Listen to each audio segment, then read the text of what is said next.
네, 오늘 본문 말씀은 누가복음 15장 11절에서 32절까지입니다. 우리가 다 아는 그 탕자의 그 아버지께로 돌아오는 그런 내용을 기록한 것입니다. 여기서 보면은 실제 탕자는 둘째 아들보다는 어떻게 보면은 첫째 아들이라고도 볼 수가 있습니다.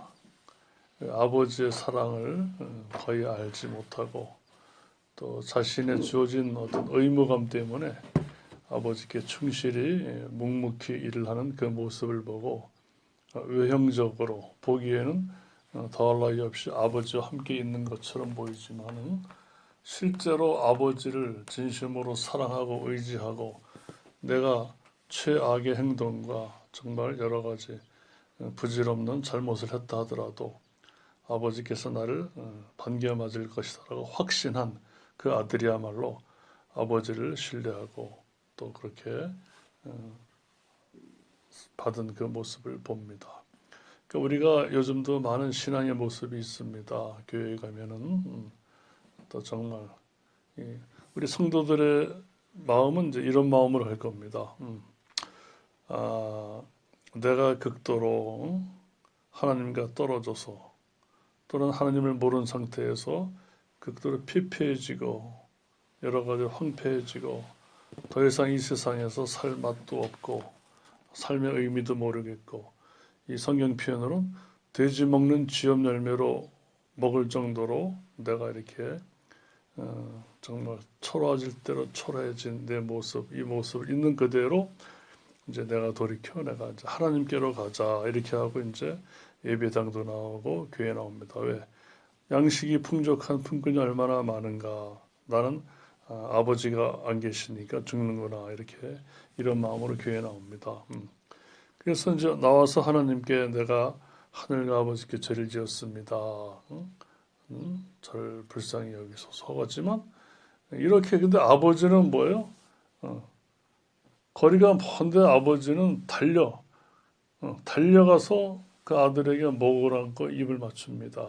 너무 아들이 사랑스러워서 자의적으로 아버지께로 돌아오는 그 아들이 너무 기쁘고 감사하고 아버지를 막 감동시키는 거예요. 그래서 아버지는 아무 생각 없이 너무너무 행복한 거예요. 아버지는 그가 자기 재산을 나눠서 가져갔지만 그건 아무 상관도 없이 그 아들이 건강하게 살아서 온 것만 해도 너무 행복해서 아버지에게 입을 맞추고 그러니까 우리 하나님이 그러시다는 거죠. 우리가 진심으로 우리의 한계와 우리의 방법과 우리의 사는 어떤 그 노력의 한계에 다다라서 도저히 나는 내 힘으로는 살 수가 없다. 이제 하나님밖에 없다라고 했을 때 이렇게 하나님께로 돌이키면 하나님께서 이렇게 맞이해 주신다는 것을 보여주시는 겁니다. 그러니까 지금도 똑같이 이러한 가장 우리의 어떤 그 낮아진 상태에서 겸비한 모습에서 주님께로 돌아오면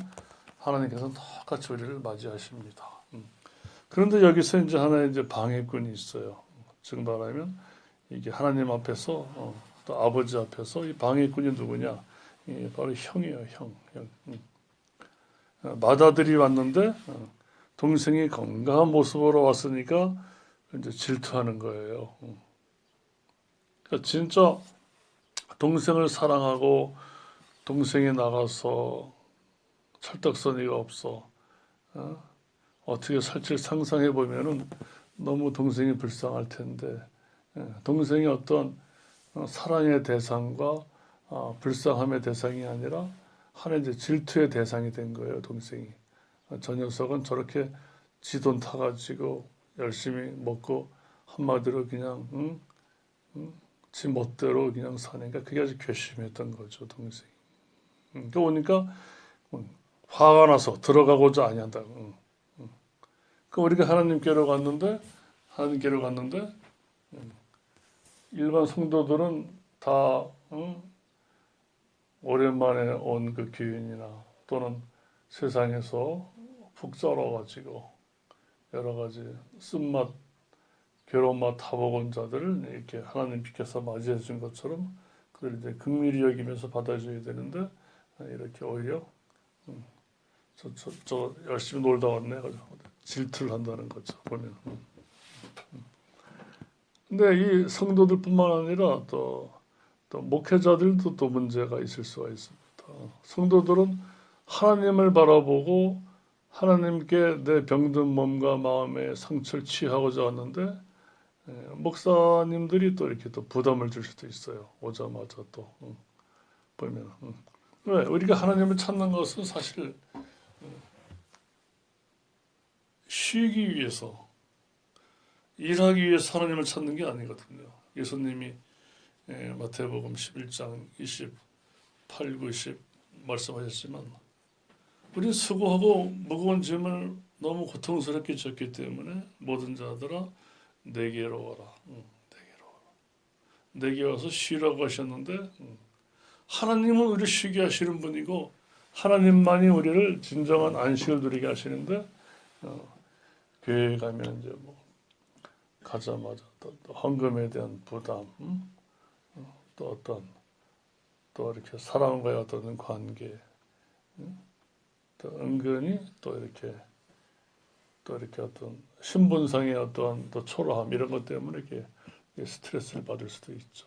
그래서 교회만큼은 이제 그런 부분이 없어야 되는데 사실 뭐 이 땅에 수많은 교회가 있고 그 교회 안에서 수많은 여러 가지 신앙의 모습 같은 행위가 이루어지지만은 정말 하나님께서 정말 기뻐하실 만한 부분이 이제 얼마나 될까 생각해 봅니다. 수많은 교육이 있고 행사가 있고 봉사활동이 있고 또 교회마다 소위 자기들은 이단이 아니고 정통이다. 뭐 참 좋죠. 어떤 이단에 빠지면 안 되죠, 당연히. 하지만 어떻게 보면 너무 이제 그것만 강조하다 보니까 어떻게 보면 정말 진정 하나님께서 사랑하는 또 우리가 하나님을 사랑해야 되는 부분을 살짝 놓칠 수가 있는 부분이죠. 우리가 이제 교회가 여러 모습들이 많습니다. 보면은. 근데 중요한 건 오늘 본문처럼 언제든지 나의 무능함과 무식함과 부지함과 무력함을 절감하고 하나님만이 나의 안식처요 피난처요 아버지께로 가야만이 살겠다고 하는 그 성도들을 불편하게 하면 안 된다는 거죠. 어느 교회도 그럴 권리가 없다는 것이죠. 그러니까 거기에 이제 하선이가 어디 가서 공부하게 돼서 본의 아니게 어느 교회를 잠깐 다닐 수밖에 없겠다. 그럴 때도 그냥 교회이기 때문에 저것이 우리나라에서 인정하는 그냥 이단이 아닌 정통 교회이기 때문에 괜찮겠다 이렇게 해봐도 어차피 이 땅의 교회도 또 사람들이 모이는 곳이라 여러 가지 이제 좀 단점과 아주 불편한 점이 있을 수가 있어요. 그래서 그런 부분에 적지 않게 이제 많은 사람들이 실망하면서도 또 교회는 나가야 한다더라 해서 그냥 나가는 경우도 많고 저 또한 젊은 시절에 교회는 가야 되는 거구나 하고 해서 정말 어떤 때는 저 목사님 설교가 정말 저건 아닌데 싶은데도 그냥 어떻게 의무감으로 타성적으로 이렇게 간 경우도 있겠죠. 근데 그렇게 정말 타성적으로 습관적으로 이렇게 의무감으로 갈 필요는 없다고 봐요. 오히려 그때는 혼자 자기만의 어떤 시간을 가질 수도 있고 또 하나님과 은밀한 어떤 사귐의 시간도 우리가 필요한 것이지. 성경에서는 두 가지를 다 얘기해요. 모이기를 힘써라 하는 말씀도 있지만 문을 닫고 골방에서 하나님 앞에 내 중심을 보여라 그런 것도 있기 때문에 그래서 이런 것은 꼭 또 교회에서는 어떻든 예배당에 자꾸 나오는 걸 강조하죠. 그래서 본의 아니게 사람들이 어떻게 자의적으로 능동적으로 하나님을 사랑하기보다는 수동적으로 따라가는 부분들이 많죠. 근데 하나님께서는 사실 그 싫어하십니다. 수동적으로 권면은 좋지만 강요에 의해서 사람들이 다 나가고 내가 눈 밖에 나갈까 이런 이미 벌써는 하나님을 사랑하는 모습에 남의 눈치를 보는 모습이죠. 그래서 우리가 늘 신앙이 어느 상태에 있는가를 늘 점검할 때 정말 내가 에클레시아라고 하는 하나님께서 불러 모은 무리들, 이게 이제 교회라는 뜻인데, 하나님께서 불러 모은 어떤 무리들, 이것이 이제 교회예요. 여기 있을 때 내가 그러니까 사람들은 우리를 위험에 빠뜨릴 수 있고 시험에 들게도 할 수 있어요. 교인들은. 근데 신실하신 하나님께서는 절대로 그러지 아니하시게 또 그들의 연약함을 또 이해하면서 또 교회도 잘 나가시는 분들도 또 있죠. 보면은 그걸 완벽한 것이 아니기 때문에. 그래서 내 신앙과 내 믿음은 내가 잘 지켜야 되고, 교회 안에서도 우당탕탕탕 다 합니다. 그래서도 또 불법이 있을 수도 있고 또 여러 가지로 실망할 수도 있고, 심지어 또 목회자가 나서 가지고 또 어떤 또 도덕적이지 않은 행동을 해가지고 성도들이 큰 상실 입는 경우도 있고 그렇지만, 그래서 이제 하나님께서는 우리 보고 많이 선생되지 말라 이제 그런 말도 하십니다. 그러니까 중요한 요점 뭐냐면 이렇게 이 하나님께로 돌아가는데, 아버지께로 돌아가는데도 이렇게 순수하게 못하고 꼭 큰아들은 방해한다는 거예요. 예전에는 이렇게 풍요로운 시대가 아니었기 때문에 물질적인 곤란함 때문에 예배당에 가서 하나님 앞에 막 울면서 기도하는 부분도 많았어요. 지금은 그런 게 거의 없죠. 그러니까 시대마다 다 또 신앙의 그 모습이 다른데, 예전에는 이게 거칠한 옷을 입고 하나님밖에 없다 그래가지고 아무도 모르게 자기 혼자 예배당 가서 이렇게 울고 이제 그런 경우가 꽤 있었어요. 지금 그런 모습을, 어떻게 보면 순수한 모습이죠. 지금 그런 모습 보면 어떻게 보면 이제 공상맞다 착각하죠. 그러니까 그만큼 우리가 많이 이렇게 풍요함에 노출돼서 하나님을 향한 어떠한 진심을 이렇게 쏟는 것이 이렇게 좀 힘들어질 때가 많아요. 그 여기서 진짜로 탕자는 그래, 아버지를 신뢰하지 아니하는 이게 맏아들이에요. 작은 아들은 신뢰했어요. 신뢰해서 왔잖아요. 아버지도 너무너무 기뻐했고, 이런 낭비해서 허랑방탕한 생활한 작은 아들은 드디어 이제 평안을 이제